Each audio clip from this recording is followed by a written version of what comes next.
Hello দর্শক, এই মুহূর্তে জানতে পারলাম যে জামালপুর মাদারগঞ্জ যে গণমিছিলটা বের হয়েছে, এর উদ্দেশ্য হলো যে নবগত চেয়ারম্যান রায়হান রহমতুল্লাহ রিমু তাকে উঠে নাকি আটকে রেখেছে, যে কোনো একটা কেসের কারণে আটকেছে, তাই এর জন্য তাকে আটকে রাখার কারণে তারা এখন এই গণমিছিলটা বের করছে।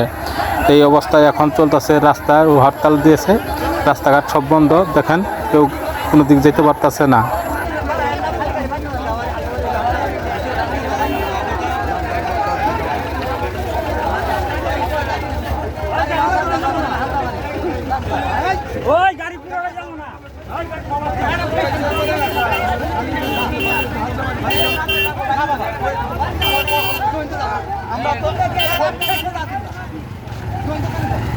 তাদের দাবি একটাই, রহমতুল্লাহ রিমু নবগত চেয়ারম্যানকে ছাড়তে হবে, না ছাড়লে তারা রাস্তা অবরোধ করে রাখবে।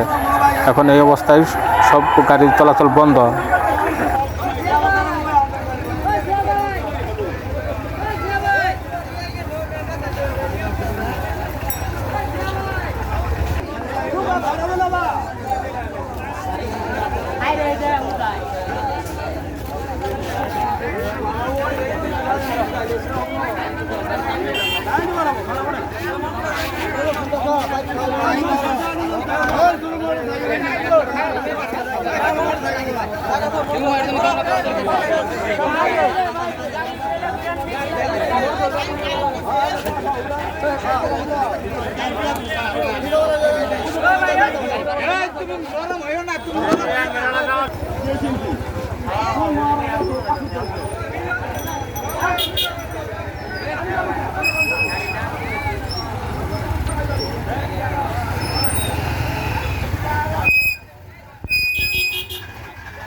দলে দলে লোক এসে তারা রাস্তা অবরোধ করতেছে, তা আপনারা সরাসরি দেখতে পারতেছেন।